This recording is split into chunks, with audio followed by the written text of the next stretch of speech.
Sí, profe.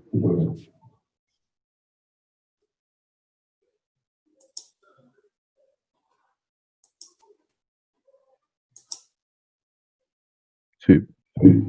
Ok. Bien. En un minuto comenzamos, muchachos.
Bien, muchachos, pues vamos a comenzar.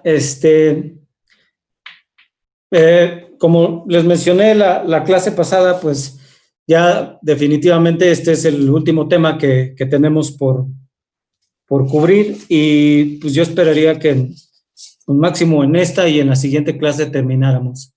¿Ok? De ahí pues estaríamos pensando en la forma de evaluar la tercera parte y bueno, ya terminar, ¿no?, con esto. ¿Podrían escribirme por ahí por el chat qué grupos son ustedes? Ah, ok.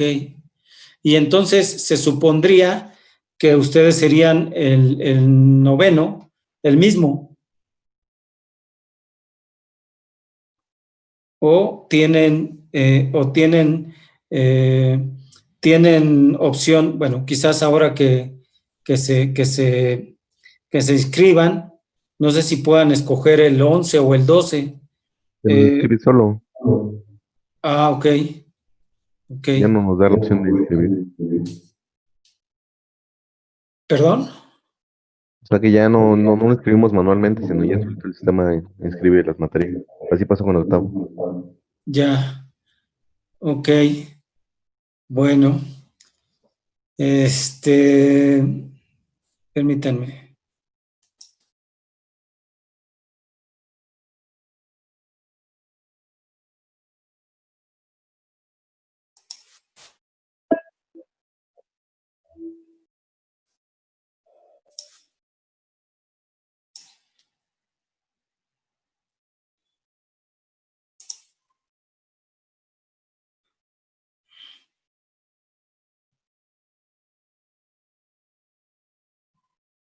Ok.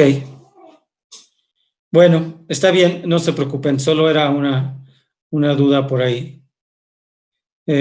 Porque creo que ya me asignaron para noveno y me asignaron el 12. Entonces, si ustedes son el 11 y también les asignan el 11, pues no nos veríamos en novenos. Yo estaría dándole al 12. Pero bueno, de cualquier manera, cualquier cosa todavía pues no terminamos, ¿no? Entonces vamos a tratar de terminar esto y ya vemos qué sucede para el siguiente para el siguiente ciclo. Bien, entonces, yo me había quedado, eso es un resumen de lo que nosotros vimos la clase pasada, que son un poco los componentes de una red inalámbrica. Recuerden, las redes inalámbricas hoy en día son muy importantes, muchachos. La verdad es que entenderlas y saber un poco más sobre ellas nos va a ayudar mucho pues a la hora de que nos enfrentemos no solo como administradores de una red inalámbrica, sino como usuarios también, ¿no? Entonces, entender un poco la seguridad, entender cómo diseñar y cómo aprovechar una red inalámbrica de la mejor manera. Por eso es que es importante, pues, el estudio de las redes inalámbricas, ¿no? La clase pasada, pues, vimos algunos conceptos que tienen que ver un poco con esto. Vimos que una red inalámbrica se puede constituir bajo dos formas. De una red ad hoc, que es cuando no hay una P en medio, que de una comunicación ad hoc es uno a uno, y pues hay algunos ejemplos al respecto, ¿no? El hecho de cuando ustedes quieren compartir el internet de su computadora con su celular, a la hora de hacerlo, a la hora de hacerlo, ustedes están haciendo una red ad hoc, ¿ok? Entonces, esa es una primera configuración de las redes inalámbricas. Otra configuración, que es la que más se usa afuera y que es la que más podríamos enfrentarnos, es una red infraestructura. Se le llama de infraestructura.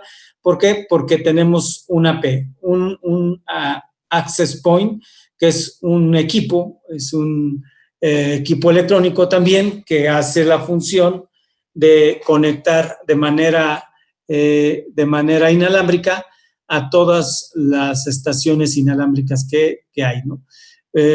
Dentro de los componentes inalámbricos que pueden conectarse a este AP, pues son todos aquellos que cuenten con una tarjeta de red inalámbrica, ¿no? Aquí puse por ahí algunas laptops, pero puede ser cualquier elemento, como pudiese ser una impresora inalámbrica, ¿no? Entonces, una red en modo infraestructura quiere decir que hay una P que está cubriendo una área, ¿ok? Y a esa área se le podríamos decir que es una área básica, ¿ok? A final de cuentas, este AP va a estar conectado a una red cableada y se le conoce como una red una ADS, que es un servicio que nos proporciona el AP para conectarme a la red cableada, ¿ok? Si yo tengo dos BSS, quiere decir que yo voy a tener dos APs cubriendo un área para cada quien. Entonces, a cada una de ellas podría ser una celda de servicio, y si yo estos dos o forma parte de una misma red, pues puedo hacer el tema de roaming, que ya lo mencioné y que fue un ejemplo con el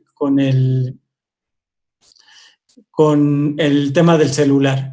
Ahora bien, el hecho de que yo tenga, ¿okay?, dos áreas de servicio, yo puedo mantenerla en una sola para que pueda haber este servicio de roaming. A esto ya se le llama un servicio o una arquitectura extendida. Básica es solamente cuando existe una AP, extendida es cuando existen dos, pero forman una misma red inalámbrica. Aquí está el sistema de distribución que los APs necesariamente ocupan para poder conectar estas redes. Entre ellas se comunican a través de un servicio de distribución, ¿ok? Esto es lo que vimos la clase pasada. Ahora vamos a ver y conocer un poquito más de las redes inalámbricas, ¿no? Sabemos que las redes inalámbricas trabajan de forma inalámbrica en dos bandas, bueno, en una banda que se le conoce la banda ISM. Y esta banda se le conoce ISM porque viene de las siglas Industrial, Scientific, Medical, que son en donde no necesariamente se emite una licencia de uso. Entonces, algunos teléfonos inalámbricos, ¿ok? Controles, aparatos inalámbricos de audio y video, los hornos de microondas, hace un uso de estas bandas, ¿ok?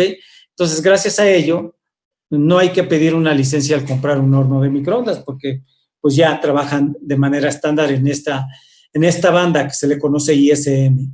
Entonces, las redes inalámbricas, con esta norma que es 802.11, utilizan siempre esta banda, pues no sería viable pedir licencia cada vez que quiero meter una red inalámbrica, ¿no?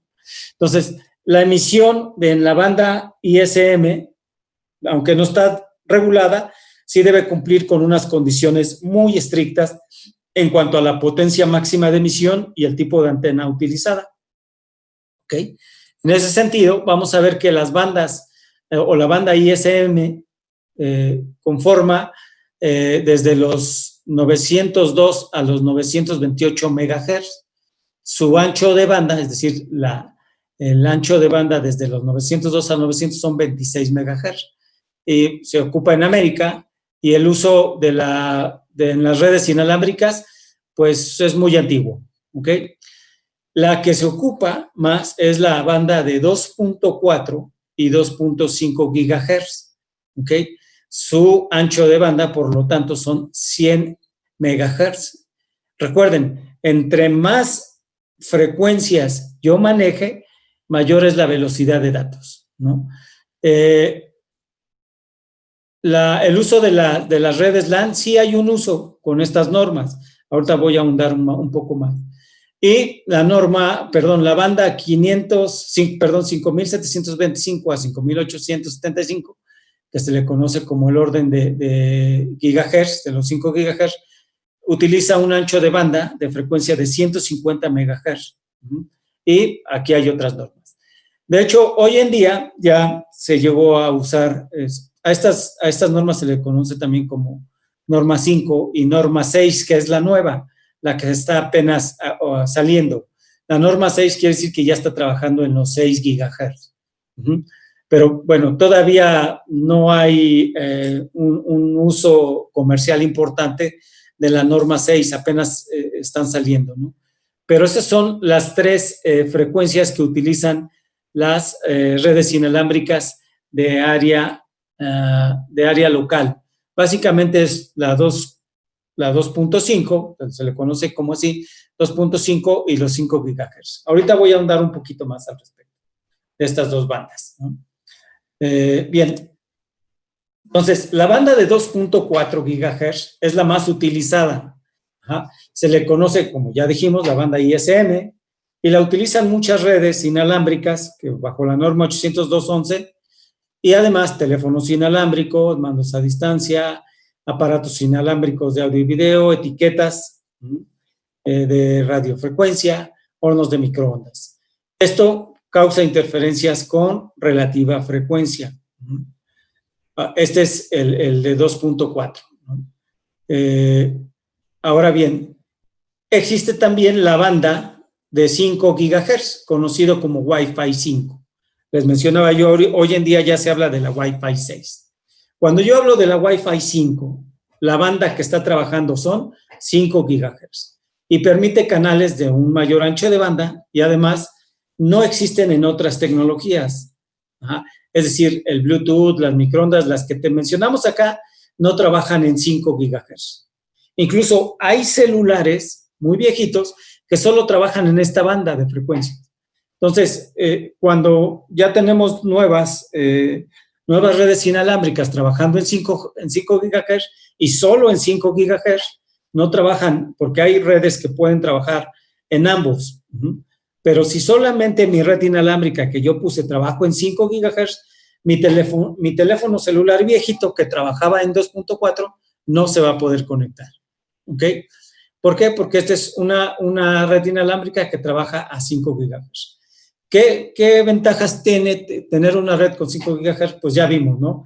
Vimos que la frecuencia que tiene, pues son 150 MHz, por lo tanto, vuelvo al punto. Entre mayor frecuencia maneje, mayor velocidad de datos tiene, ¿no?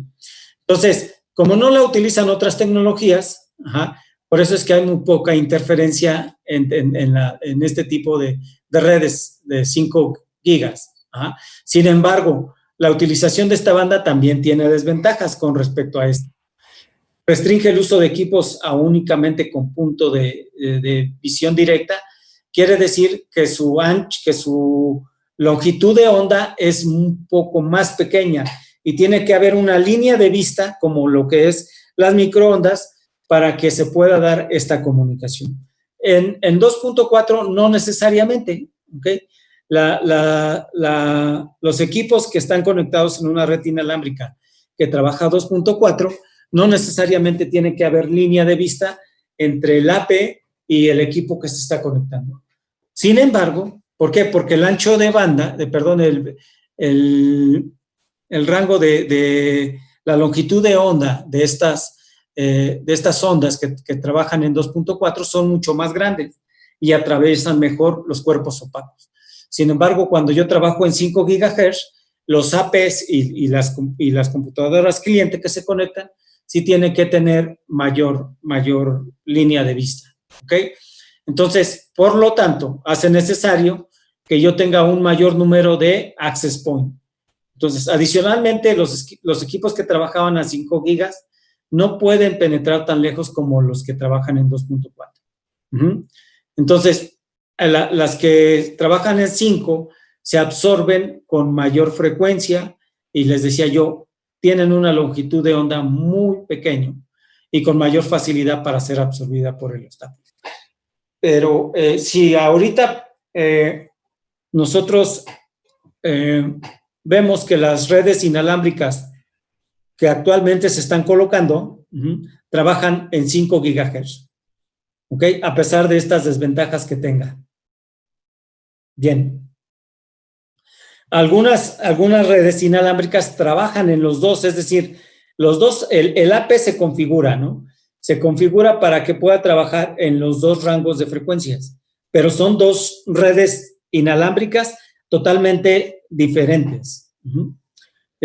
Yo puedo poner mi red inalámbrica a 2.4 y mi red inalámbrica a 5, pero este equipo puede trabajar en las dos bandas. Bien. Entonces, ahora hablemos un poco sobre el estándar 802.11. El estándar 802.11, que es quien administra y quien rige toda la parte de normalización de las redes inalámbricas, pues al igual que las redes de área local como Ethernet, están divididas en niveles, ¿no? Está dividida la capa física y la capa de enlace. Esta es una forma de cómo están subdivididas. Todavía la capa de enlace sigue siendo subdividida entre una capa, subcapa LLC y la subcapa MAC. Que la subcapa MAC ya sabemos que es la subcapa que hace el control de acceso al medio. Entonces, a nivel inalámbrico, la subcapa MAC también hace el control de acceso al medio. Sabemos que en las redes cableadas, el control de acceso al medio por Ethernet es Carrier Sense Multiple Access, diagonal, Collision Detection. Este es Collision Avoid, que quiere decir no permite la colisión. Entonces, el método de acceso al medio en las redes inalámbricas no permite la colisión. En las redes Ethernet es Collision Detection, que detecta la colisión y avisa. También trabaja sobre acuses de recibo, también genera fragmentación y hay una capa de seguridad que se le agrega a las redes inalámbricas que regularmente son mediante una forma de seguridad que es web, pero eso hablaremos un poco más adelante. Dentro de la capa física también se dividen en dos, que es la capa que es un procedimiento de convergencia y la capa que ya accede al medio, que en este caso va a ser a través de infrarrojos u otro mecanismo. Entonces, es una manera física, una manera de niveles que las redes inalámbricas se dividen. Ahora, estas formas físicas que, bueno, la infrarrojo sabemos que es una longitud que ya raya dentro del espectro electromagnético en luz visible, ¿no? Y cuando yo conecto dos redes inalámbricas a través de luz visible, tendría que ser a través de rayos infrarrojos. Y estas redes, pues básicamente ya son en desuso, están cayendo en desuso. ¿Por qué? Porque no es tan práctico los infrarrojos a la hora de conectarse. Y entonces existen otros mecanismos, nada más los voy a nombrar, no vean, ¿y por qué, no? ¿Por qué los voy a nombrar? Entonces, debido al carácter no regulado, por decir, no tengo regulación de la banda ISM, por lo tanto es un medio hostil. ¿Qué quiere decir? Pues normalmente tiene un nivel de ruido muy elevado e interferencias.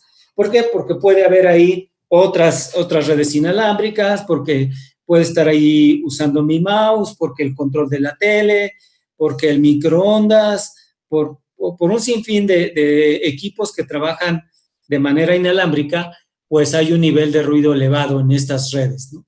Entonces, además, se imponen unas condiciones muy estrictas de emisión en cuanto a potencia y tipo de antena, es decir, sí es cierto que no está regulado, pero hay una condición muy estricta en cuanto a potencia que tienen que tener los elementos de la red inalámbrica. No pueden tener una potencia muy, muy grande y tiene que tener un tipo de antena, ¿no? Entonces, para eso, precisamente para evitar el caos.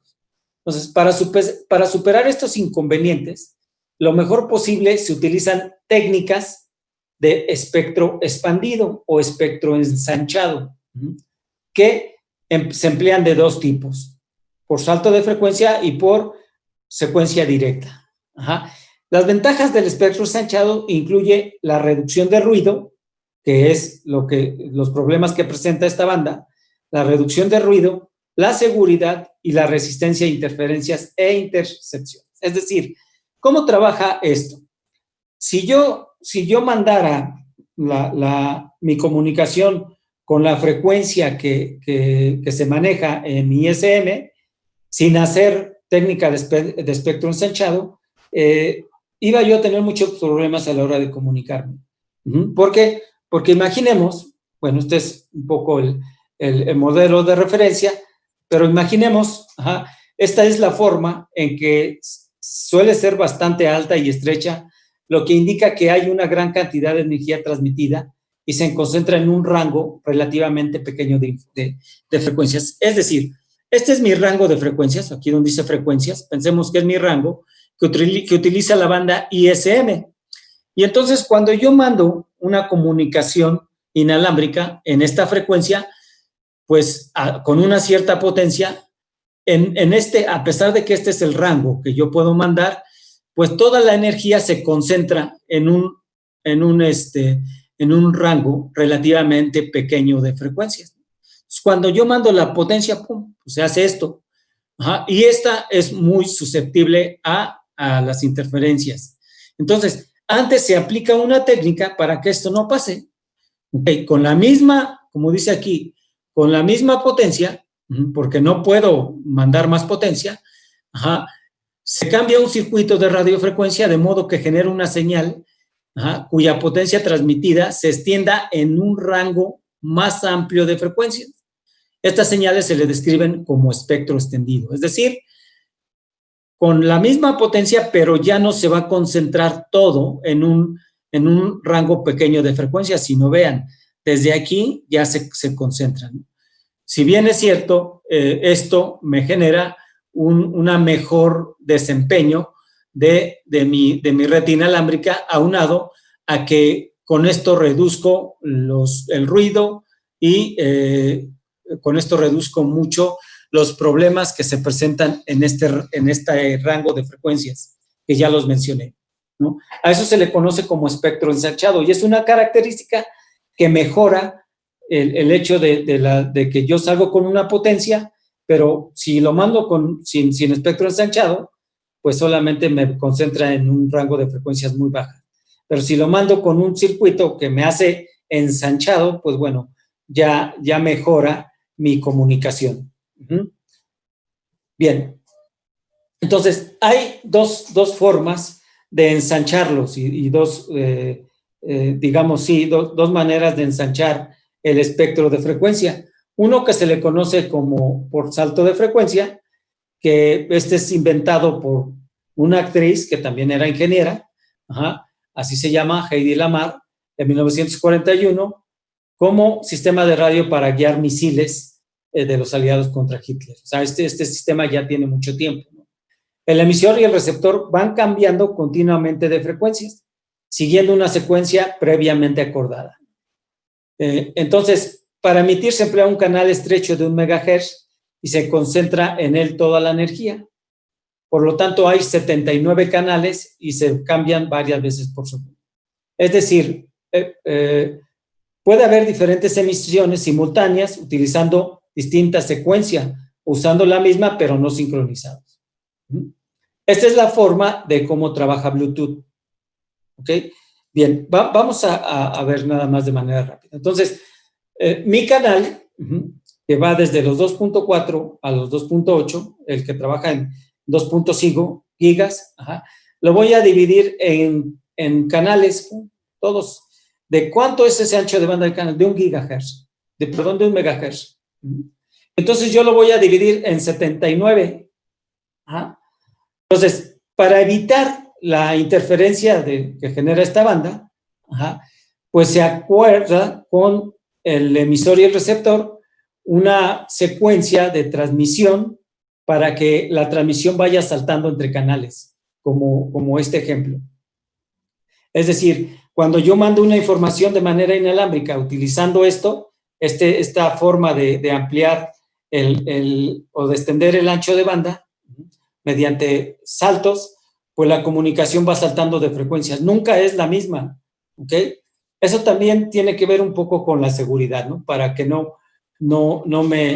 si yo lo mando por un solo canal, pues estoy susceptible a interferencias y a la seguridad, ¿no? Pero si yo establezco con el receptor que la comunicación la voy a mandar por el 2 y luego por el 25, y luego por el 64 y me regreso al 10, del 10 voy al 45 y desde el 45 al 25, pues estoy mandando mi información por diferentes canales, estoy saltando, ¿no? Que esta información al final de cuentas es una sola. La gran limitante de este método fue el ancho de banda del canal, es decir, a 1 megahertz, ya que era muy poca la información que cada canal podía soportar. Entonces, la velocidad máxima que se podía alcanzar con este método era de 1 megabit por segundo o 2 megabits por segundo, utilizando este método de salto. Por lo tanto, se empleó otra forma, que es el espectro por dispersión de secuencia directa. Entonces, el emisor utiliza un canal o divide, ya no lo divide en 1 megahertz, sino los va a dividir en 14, ¿ok?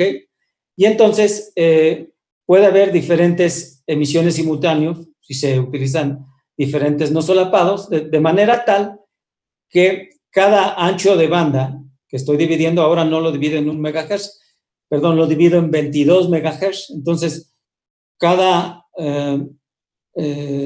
canal es de 22 megahertz. Por lo tanto, tengo 14 canales, que va del 1 hasta el 14.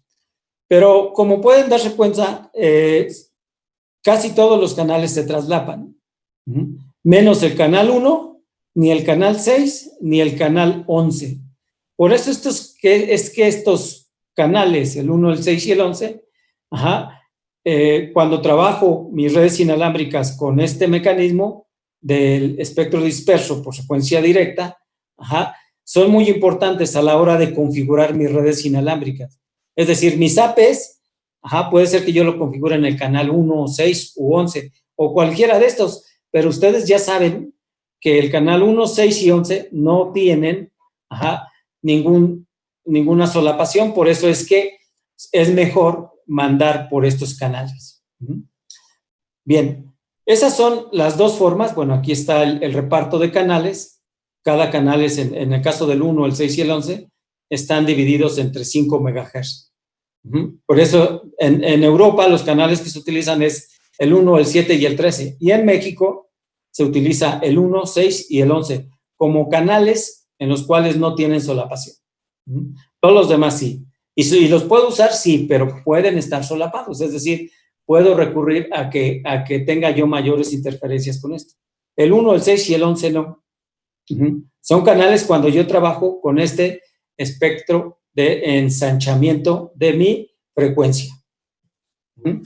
Entonces, esta es una forma, una comparación entre trabajar con frecuencia de saltos, que es esto que les mencionaba, o a través de frecuencia directa, ¿no? Cuando el emisor cambia de canal continuamente, en el de saltos, varias veces por segundo. Cuando el canal coincide con la interferencia o la señal, no se recibe. Entonces, la trama se retransmite al siguiente salto, porque puede haber una cierta interferencia aquí, ¿no? Cuando yo estoy mandando entre saltos y resulta de que en el canal 20 hay una interferencia, pues la trama no se transmite. Ahora vamos a ver de manera directa. Entonces, el canal es muy ancho. Aunque haya interferencia, el receptor probablemente puede extraer los datos de la señal. Entonces, aunque haya una interferencia en el canal 1, no importa. El receptor es capaz de sacar los datos de este canal. Entonces, algunos tipos de redes inalámbricas hoy en día utilizan uno u otro. Ya las más viejitas de las redes inalámbricas se están quedando con el de salto. Casi hoy en día o utilizan secuencia directa, o utilizan otra que se le conoce, aquí para las dudas. Recuerden, ¿para qué me sirve? Voy a regresarme. ¿Para qué me sirve el ensanchar mi comunicación? Ensanchado quiere decir que si tengo la señal así, la voy a generar así. Hay dos formas de hacerlo. Una, utilizando frecuencia de saltos. Es decir, divido mi canal entre un megahertz y voy a tener 79 canales y la comunicación la voy enviando de acuerdo a una sincronización con el receptor por diferentes canales. Ahora, ¿cuántos canales hay entonces con el salto de frecuencia? 79. Todos se utilizan dependiendo de la frecuencia con la que lo envíe. Es una combinación, ¿ok? Es un código que establece el receptor y el transmisor. ¿Cómo va a ir? Va a ir por el canal 1, después en el 3, después al 2, después al 4, del 4 te regresas al 1, del 1 al 3, del 3 al 2. Así es imaginemos que yo voy a mandar una trama, pero una parte de la trama se va a mandar por la frecuencia 1, otro por la frecuencia 3, otro por la frecuencia 2. Y así sucesivamente. Cuando el receptor recibe todo, entonces vuelve a generar la trama. Ahora, de la otra manera, bueno, ya quedamos que es el de salto. En el espectro disperso por secuencia directa, que es otra forma para hacer mi canal muy ensanchado, en lugar de dividir el ancho de banda que yo tengo en frecuencias de 1 MHz, las voy a dividir en una frecuencia de 22 MHz. Entonces voy a tener 14 canales para dividir todo mi rango. ¿Y por qué tengo 14? Pues cada uno lo dividí en 22.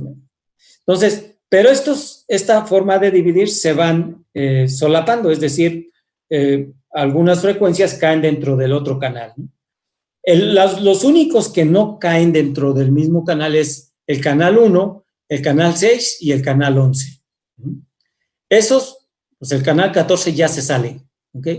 Ya no se utiliza.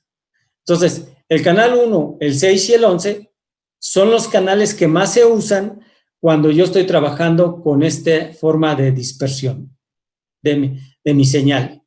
No quiere decir que no ocupe los demás. Aquí la pregunta es, ¿la red tiene 5 o más canales? Pues aquí, si utilizo DSS, pues va a tener 14 canales. Pero de esos, yo les recomiendo usar el canal 1, el canal 6 o el canal 11, ¿no? Para la comunicación. O se utilizan el canal 1, el 6 y el 11, como les mencionaba yo aquí, que en Europa se utiliza el canal 1 al 13. Y en México el canal 1 al 11. Es decir, el 1, el 6 y el 11. son los canales que hoy en día más se utilizan. Eso no quiere decir que los otros puede ser que no se utilicen, sí, porque a final de cuentas el objetivo es ensanchar mi ancho de banda. Entonces lo puedo utilizar, pero los que tienen mayor seguridad es el 1, el 6 y el 11. Y esos son los que se configuran muchas veces en los APs. No, cuando esto estoy hablando sobre 2.4 GHz, solamente sobre 2.4 GHz. Las redes que trabajan en 2.4 GHz. Por supuesto que, bueno, ustedes les mencionaba yo las diferencias entre utilizar salto o directo, pero todos están en 2.4, ¿ok? Las de 2, bueno, el de salto de frecuencia, permite mayor número de emisiones simultáneas y soporta mejor la interferencia. El directo permite mayor capacidad. La interferencia multitrayectoria se puede evitar usando antenas de diversidad. ¿Qué es eso? La interferencia multitrayectoria. Ahorita lo menciono. Entonces, hoy en día, el de saltos no se utiliza, solo se utiliza con Bluetooth. ¿Okay? Bluetooth utiliza el ensanchamiento de frecuencia por saltos. Bien, el de directos lo que hace es la interferencia multitrayectoria se puede evitar usando antenas de diversidad. ¿Qué quiere decir esto? La interferencia a multitrayectoria quiere decir esto. Vean, yo tengo aquí el transmisor y el receptor de manera inalámbrica. Cuando el transmisor envía la señal, esta puede ser reflejada en el techo y llega al receptor, pero también puede llegar de manera directa o incluso hay una obstrucción que hace que llegue lentamente, pero llega, ¿no? Entonces, como pueden ver, hay 3 señales de la misma transmisión que llegan al receptor, ¿no? Estas son las señales que se reciben y el resultado combinado sería eso en tiempo. Entonces, esto es una interferencia debido a la multitrayectoria, porque existen varias trayectorias.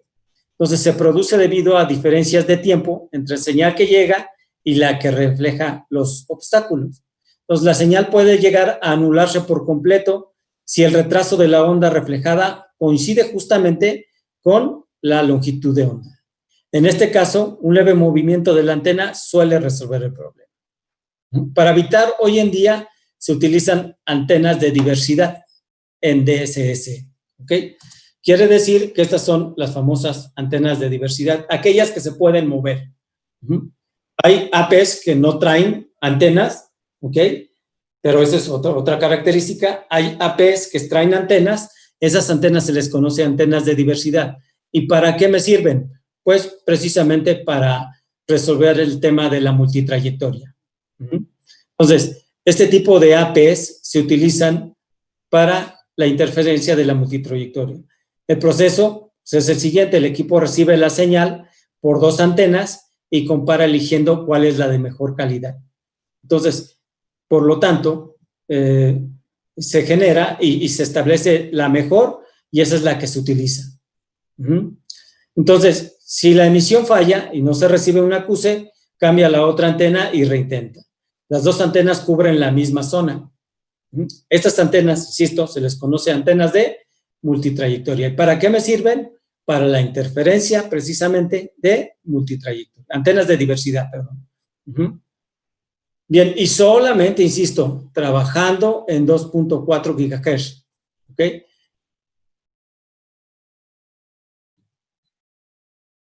Bueno, para frecuencias de 5 gigas, existe otra forma de ensanchar. Ok. Esa parte a lo que voy. Los equipos que no tienen antenas físicas, los APs que no tienen antenas físicas, ¿cómo funcionan? Es muy buena pregunta. O sea, para eso hay otra forma de ensanchar la señal, y eso es utilizando modulación OFT o el famoso modulación ortogonal, en la cual hoy en día se emplea en Wi-Fi y en WiMAX, que es el estándar de la telefonía de 4ª generación. Entonces, el OFDM significa multiplexión por división de frecuencias ortogonales. Y a diferencia de los anteriores dos que vimos, a final de cuentas toda la comunicación inalámbrica necesita antenas, pues no necesita antenas de diversidad. ¿Por qué? Porque el mecanismo de modulación para enviar la señal es totalmente diferente. ¿Ok?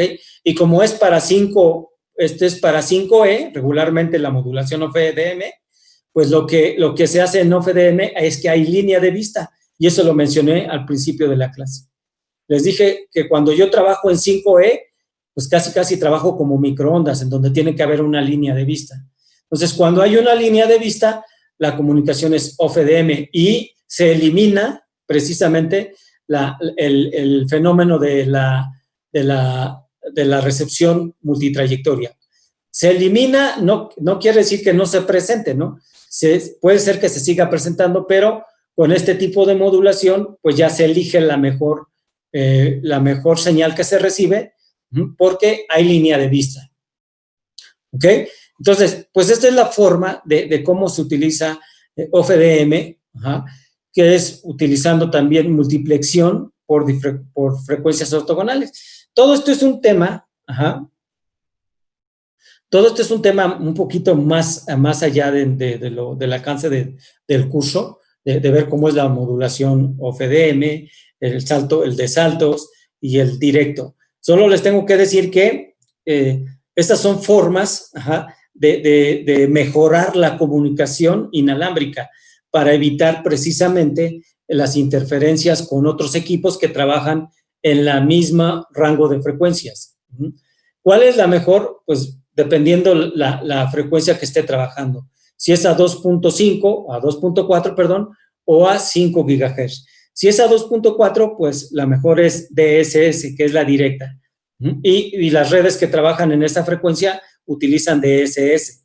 ¿Okay? Las de 5 regularmente ya trabajan con la modulación ortogonal, en donde ya hay una línea de vista y permite tener señales de mejor calidad. ¿Ok? Bien. Entonces, los equipos que no tienen antenas físicas, pues están trabajando regularmente con una frecuencia a 5 gigas. ¿Ok? Los que tienen antenas todavía, APs que puedan tener antenas, estoy seguro que trabajan en las dos redes, en las dos frecuencias, en 2.4 y en 5. ¿Por qué en 2.4? Recuerden, porque necesariamente hay un mecanismo para poder mejorar la señal, que es a través de FDSS por salto o DSS, y ahí se elimina la famosa comunicación multitrayectoria. ¿Ok? Bien, estos son los estándares que hasta hoy en día están funcionando y los que vienen, muchachos. Pues algunos de ellos ya son obsoletos. El 802.11a, cuando una AP les diga, yo trabajo en 802.11a, que fue aprobado en 1999, está trabajando en la frecuencia de 5 GHz y su máxima velocidad de datos son 54 megabits por segundo. ¿Ok? Esa es la velocidad máxima. Y su máximo rango de alcance, sin tener ninguna obstrucción, puede ser 400 pies, que son cerca de 114 metros. Entonces, esa es la 802.11a, esa es la velocidad, 54 megabits, y la frecuencia que trabaja. Ahora, después en el 99 surgió la 802.11b. Esta trabaja en 2.4 y su velocidad máxima es de 11 megabits por segundo, es decir, mucho menos que la 11A, pero con mayor alcance, como 150 metros. ¿Ok? Bien. Ahora, después surgió la 802.11G en el 2003, trabajando en la frecuencia de 2.4 y tuvo la velocidad de 54 megabits por segundo, a la misma distancia que 802.11b. Entonces, pues esta fue mejor. Y en el 2009, casi todas las antenas cuando salieron en el 2009, trabajan en 802.11n. Estas pueden trabajar en ambas frecuencias, en 2.4 y en 5 GHz. La velocidad de alcance son 600 megabits por segundo, que ya es una velocidad considerable. Y el rango de alcance pues va hasta los más de 200 metros. Sin obstáculos, estoy hablando. Entonces, ese surgió en el 2009. Y estuvo trabajando bien hasta el 2014. En el 2014 surge la norma 802.11ac, que yo estoy seguro que son todos los APs hoy en día o ahorita mismo están trabajando, ya sea con 802.11ac o 11ac Wave 2. Es decir, en el 2014 nace, trabaja solamente en 5 GHz y puede alcanzar velocidades de 1 gigabit por segundo, imagínense. Estamos hablando la misma velocidad de Ethernet, ¿ok? Y pues tiene un alcance mucho mayor, de más de 200 metros. El 802.11ac, que después nació en el 2015, trabaja también a 5 GHz, ya corre a 3.47 gigabits por segundo, ¿ok? Pero la velocidad, el alcance solamente es de 10 metros. Que bueno, considerando una red inalámbrica de una oficina, pues está bien, ¿no? Tiene que haber línea de vista, eso es importante, ¿no? Pero trabaja en 5 GHz. Y las que se vienen, muchachos, las que ustedes tendrían incluso que enfrentarse, es la que surge en el 2016. 802.11ad, que vean, ya no trabaja 5 GHz, trabaja 60 GHz. Alcanza velocidades de 7 gigabits por segundo. Claro, la distancia sigue siendo muy poca, ¿ok? Pero de ahí se vienen otras. La que se supone que es la que va a sustituir a AC. Ahorita los APs que ustedes pueden encontrar en sus comunicaciones inalámbricas trabajan en AC o a lo mejor su AP de su proveedor de internet que les dejó trabaja en 11N. Eso, ¿cómo lo sé, prof? Pues bueno, necesariamente tendrían que conectarse al AP o ver las características del AP para ver qué norma trabaja en lo inalámbrico, si la 11AC o la 11N. Yo estoy seguro que por mucho trabaja en 11AC, pero deberían de estar trabajando en 11N. Y hay una diferencia grande, ¿no? De 600 megas a 1 giga. Bueno, la que viene a sustituir a esa no son ni AD, ni AF, ni AH. Es AX, que ya salió en el año pasado. Trabaja en ambas frecuencias y puedo alcanzar el orden de 10 gigabits por segundo. Se supone que este es lo que viene. Se le conoce también como Wi-Fi 6, porque ya trabaja, si bien dice que aquí a 5 GHz, pues trabaja a 6 GHz. ¿Ok?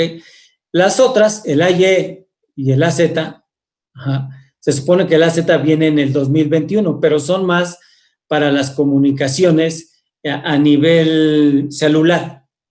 Y por eso es que también han escuchado el Wi-Fi 6 o el Wi-Fi 5, ¿no? El nuevo, que por eso de hecho están instalando y de ahí viene el tema del coronavirus, ¿no?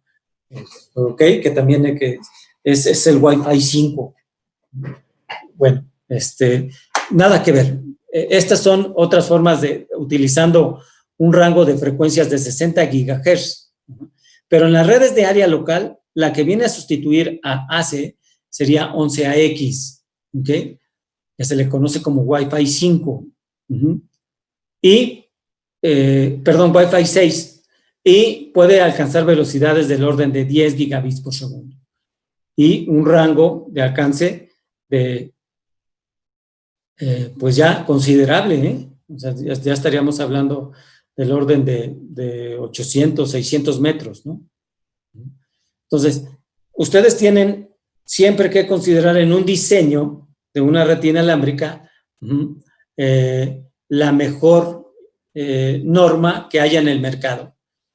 ahorita la norma que se viene y que estoy seguro que tienen los APs son la norma 802.11 AX. Por decir algo, muchachos, si yo busco actualmente APs, por decir algo, voy a buscar, no sé,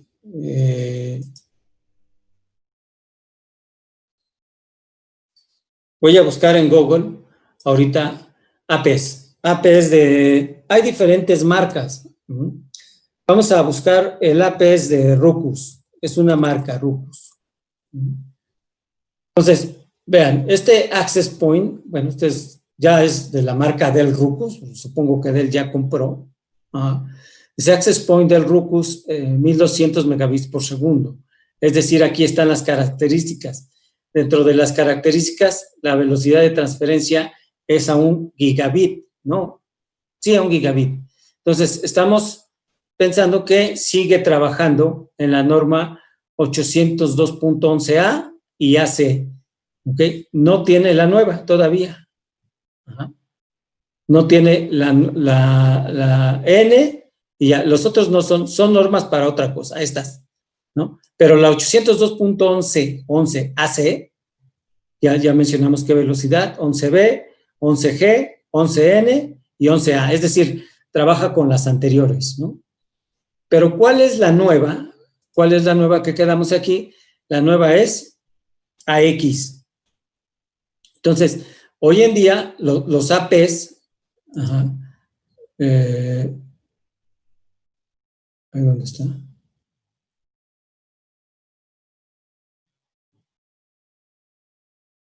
Aquí está. Los APs todavía no salen con AX.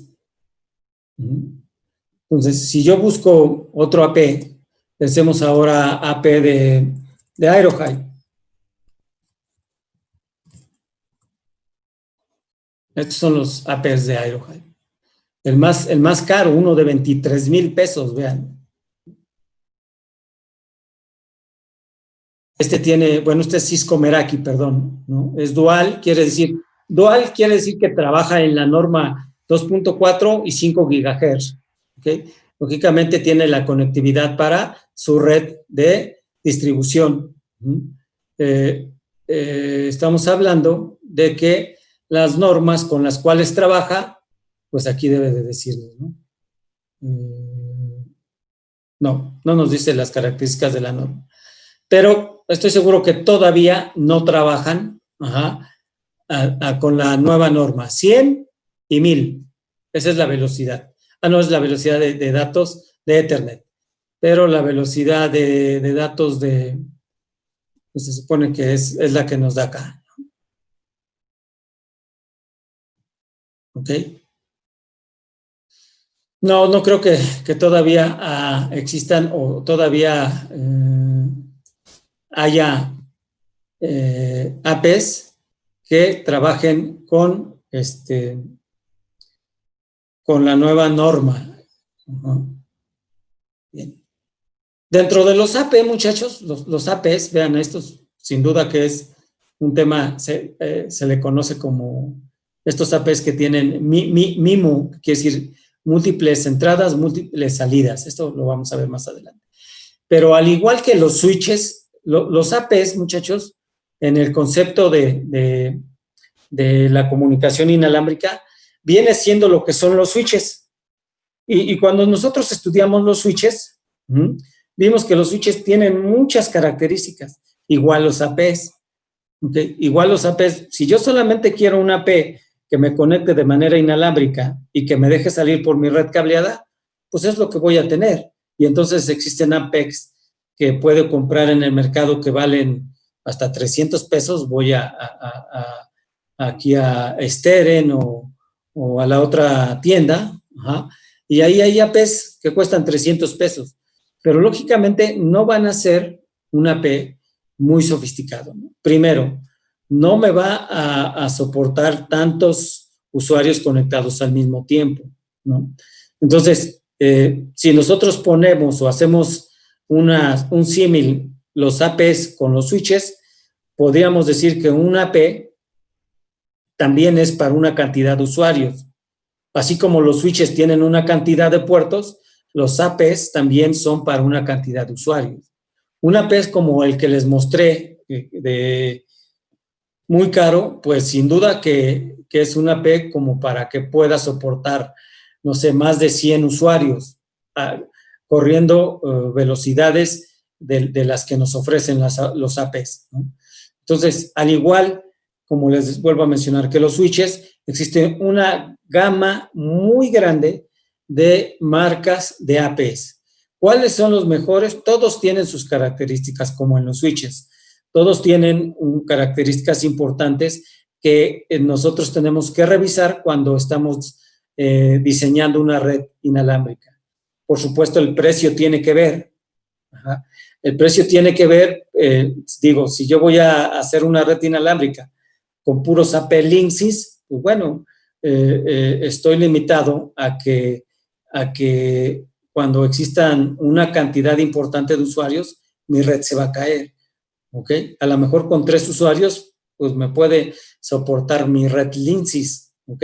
De la marca Linksys, pero si ya le meto más, pues ya mi red no necesariamente quiere decir que va a funcionar bien. Entonces, estas son las normas, insisto, que trabaja, que se tienen previstas hoy en día para las redes inalámbricas. La que más actualmente ustedes se pueden encontrar es la norma 802.11 AC, pero sin duda viene 11 AX, que es la Wi-Fi 6. Si ustedes buscan en internet también Wi-Fi 6, pues van a ver que va a haber pues ya una serie de gente hablando sobre Wi-Fi 6. Okay. De hecho, ya hay access points. Miren, bueno, no creo que sea 6, ¿no? Tiene otras características. TP-Link, Netgear, ¿ok?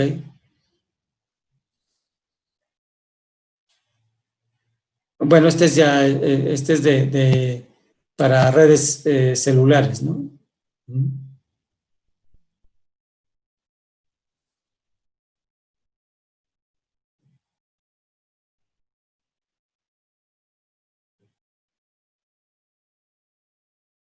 Esta es la Wi-Fi 6, que ya va a trabajar, insisto, con norma AX.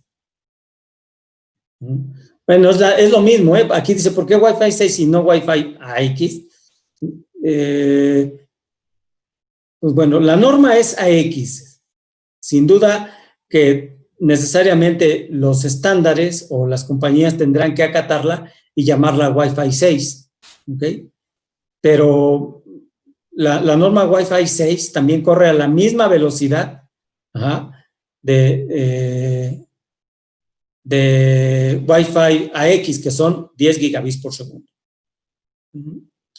Entonces, todavía incluso pues hay una variedad por ahí de productos y de empresas que están viendo si Wi-Fi 6 se le nombra a la norma 802.11 AX, que trabaja a 10 gigabits por segundo. Pero si no siguen la norma, pues como todo, ¿no? Si no seguimos una norma, estamos destinados a fracasar, ¿ok? Y más en el ámbito de telecomunicaciones. Bien. Eso es en cuanto a los APs, ¿no? Y los equipos. A final de cuentas, les mencionaba yo que una de las elementos de una red inalámbrica, si no es que el principal, como en una red cableada, es el switch, en este caso es el AP. Y el AP puede tener diferentes características, incluso de funcionalidad. Ajá. Ok, sí, Huawei ya tiene costos de AX, pero no salen todavía a precio. Les digo, es que esta es la tecnología que está entrando ahorita. Es la tecnología que apenas está entrando a reemplazar en los APs que nosotros trabajamos con 802.11 AC. Ajá.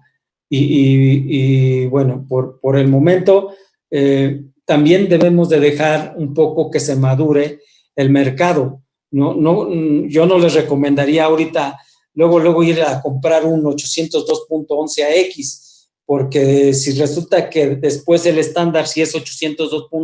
Perdón, si la nombran como Wi-Fi 6 y tienen diferencias, pues a la hora de quererme conectar mis celulares o mis equipos, pues puede ser que no sea lo mejor. Entonces, yo pensaría que el mercado se tiene que madurar para establecer cuáles son los equipos que van a venir nuevos a trabajar con esto.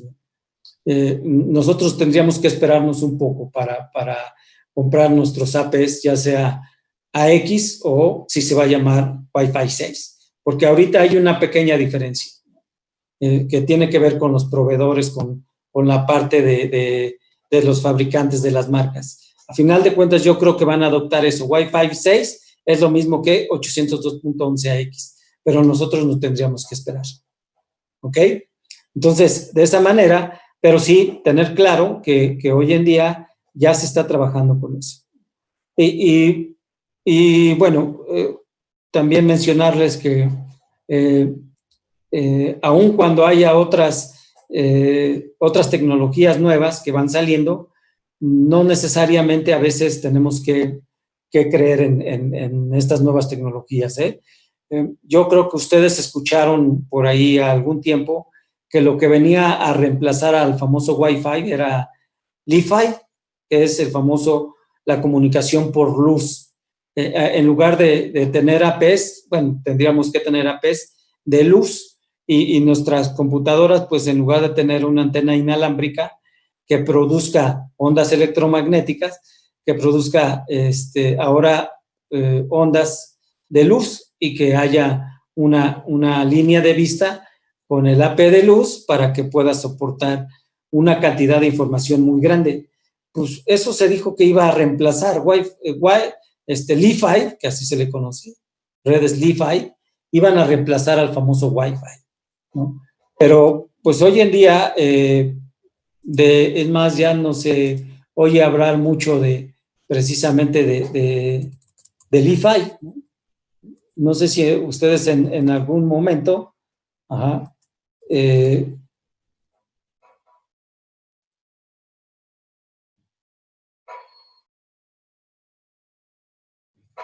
este es el famoso Li-Fi, ¿no?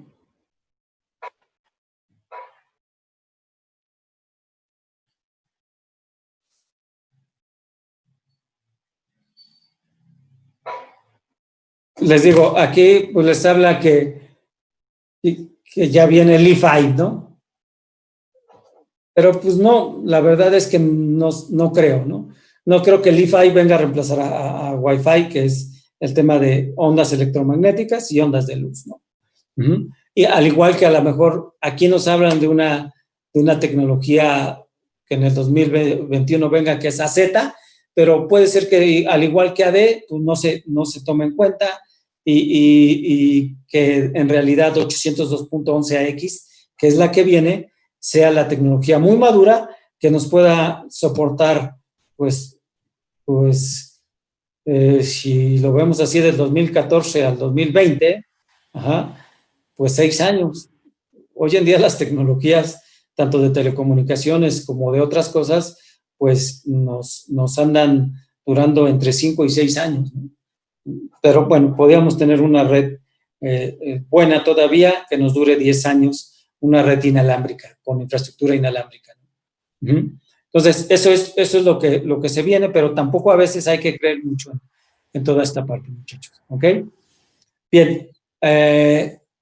Ahí le vamos a dejar. Ajá. Lo que sí creo conveniente, muchachos, es que estas normas, sobre todo las más importantes que hoy en día trabajamos, que es la 802.11ac, ajá, acuérdense de la velocidad que trabaja. Puede llegar hasta 1 gigabit. Ajá. Y el rango de cobertura que pueda tener de manera directa, es decir, sin tener obstáculos, ¿no? trabaja solamente en 5 gigas. A 5 gigas. La 11N, ok, todas estas nuevas tienen que soportar las anteriores, porque si no, no me podría yo comunicar, ¿no? De tarea, les digo, si ustedes tienen o manera de estar conectados en una red inalámbrica y pueden tener acceso al AP que tienen, vean las características que tiene el AP, en qué norma trabaja, ¿ok? Hagan algunas pruebas de que hasta qué punto se pueden conectar al AP, en qué momento dejan ya de verlo, ¿ok? O dejan de operar.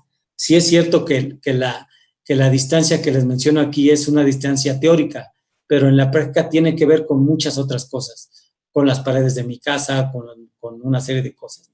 Entonces, vean, sobre todo, me interesa mucho que vean si tienen posibilidad de tener un AP o de estar conectados en un AP, aunque sea el que deja el servicio de Internet, vean en qué norma trabaja. Debe de traerlo por la parte entre sus datos y prueben un poquito la distancia, ¿no? Ya no les dirías, pues, conecten varias computadoras al mismo AP, porque, bueno, profe, pues si apenas tengo la mía, ¿cómo de dónde quiere que saque las demás, no? Además, no puedo invitar a mis amigos a mi casa ahorita, ¿no? Para que todos se conecten a mi mismo AP y probar hasta qué momento se puede caer mi red. No, digo, estas pruebas las hacíamos en el laboratorio, ¿no? Pero yo llevo un AP y les digo, conéctense a este AP y vamos a ver cuántas máquinas soportan, ¿no? Y ver las características de estos APs. Algunos proveedores que conozco me prestan APs y los podemos usar para pruebas. Pero bueno, no tenemos ahorita manera de práctica, muchachos. Así que sí les pido que de manera con lo que tienen, pues al menos vean este tipo de normas y aprendan. La que hoy en día está usando, y a lo mejor todavía por un par de años puedan ustedes encontrar equipos con 802.11ac que pueden trabajar a 1 gigabit por segundo en la frecuencia de 5 gigas, ¿ok? Pero viene, como les menciono, el 802.11ax, ¿ok? Bien, muchachos. ¿Alguna pregunta, comentario?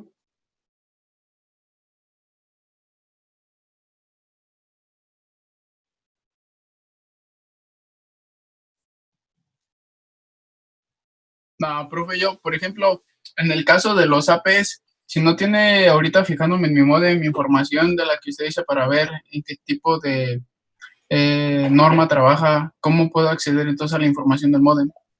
Quizás pueda ser que te dé cierta información tu conexión, es decir, tú estás conectado a esa red inalámbrica, si te vas a la parte de las propiedades de red, de donde estás conectado, puede ser que veas a qué velocidad estás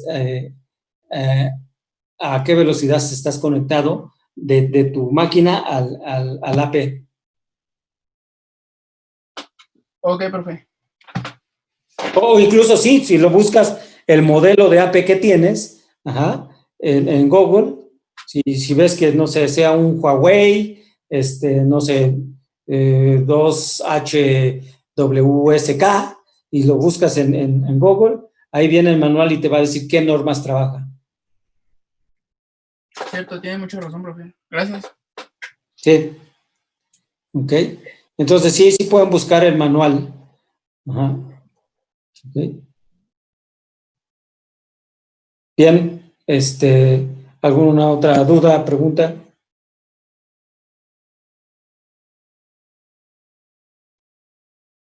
Bien, muchachos, pues entonces les mando el lunes, igual a las 4. Yo les digo un par de clases más y ya podemos dar por terminado el semestre conmigo y ya vemos cómo calificamos la tercera parte. Bien, pues si no hay dudas, preguntas, pues que tengan una buena tarde y nos comunicamos el lunes. Muchas gracias, profe, igualmente. Que esté bien, profe. Gracias. Vale. Bye.